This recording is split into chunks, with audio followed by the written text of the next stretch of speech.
wasaaradda xidhiidhka golayaasha iyo arrimaha dastuurka ee Somaliland ayaa maanta Hotel Baraari magaalada Hargeysa ka daahfurtay dood cilmiyeed ku saabsan dowladnimada iyo dimuqraadiyadda. kulankani waxaa ka soo qayb galay wasiirka wasaaradda xidhiidhka golayaasha iyo arrimaha dastuurka, gudoomiyaha maamul wanaagga iyo la dagaalanka musuqmaasuqa, agaasimayaasha guud ee wasaaradaha xidhiidhka golayaasha iyo arrimaha gudaha, ururada bulshada, hay'adaha dawliga iyo kuwa maxalliga. ugu horreyn waxaa madashani ka hadlay agaasimaha guud ee wasaaradda xidhiidhka golayaasha iyo arrimaha dastuurka ee Jamhuuriyadda Somaliland Jamaal Cabdi Muuse. waxaanu maanta isugu nimi furitaanka dood ku saabsan dowladnimada iyo dimuqraadiyadda.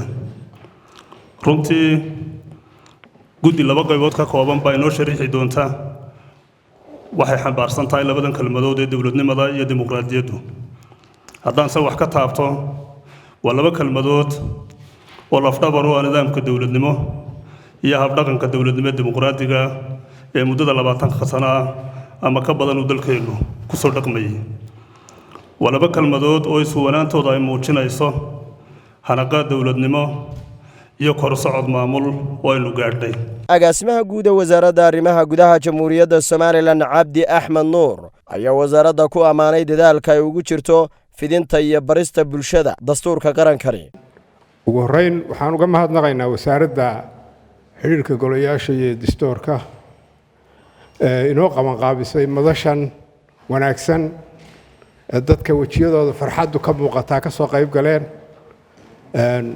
ujeedadeeduna tahay in lagu falanqeeyo ama lagu gorfeeyo arrimaha dowladnimada, dowlad wanaagga iyo dimuqraadiyadda. runtii mawaadiic aad u muhiim weeye. sidoo kale waxaa iyaguna madashani ka hadlay gudoomiyaasha xarunta dhaqanka ee Hargeysa, maamul wanaagga iyo la dagaalanka musuqmaasuqa, waxaana ay soo dhaweeyeen doodaha noocani oo kala. dad fara badan waxay is weydiinayaan Somaliland muddo fara badan bay dowladda hayna maxaa dowladnimo looga hadlayaa. Somaliland muddo fara badan bay dimuqraadiyad hayna maxaa dimuqraadiyad looga hadlayaa.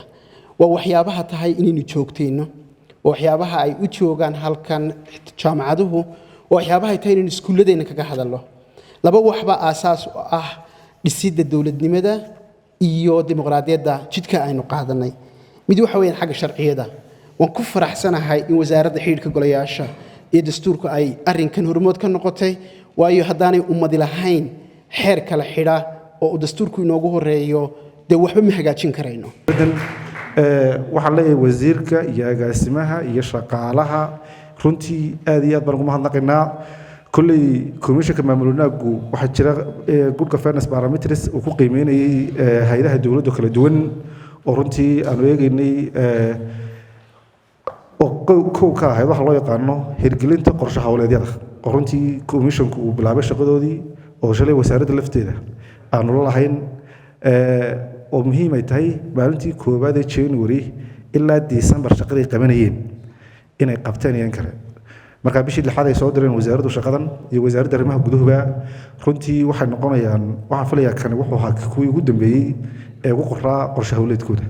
marka in la fuliyo qorshihii la dhigtay waxay noqonaysaa maamul wanaag halka ugu sarreeya ka soo galaysa runtii oo waxay tusaysaa inuu yahay isla xisaabtanku waxa ugu muhiimsan laga shaqeynayo.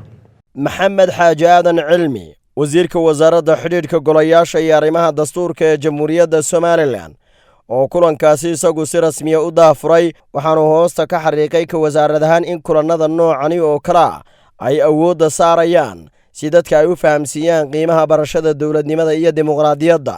dad kasta oo wanaag oo la raaci karo horumar lagu gaari karo runtii dastuurkeena iyo shuruucda ka farcanta waxay u samaysay dariiq sax ah oo muuqda. taasaynu doonaynaa inaynu dib isula eegno oo aynu dood ka yeelanno.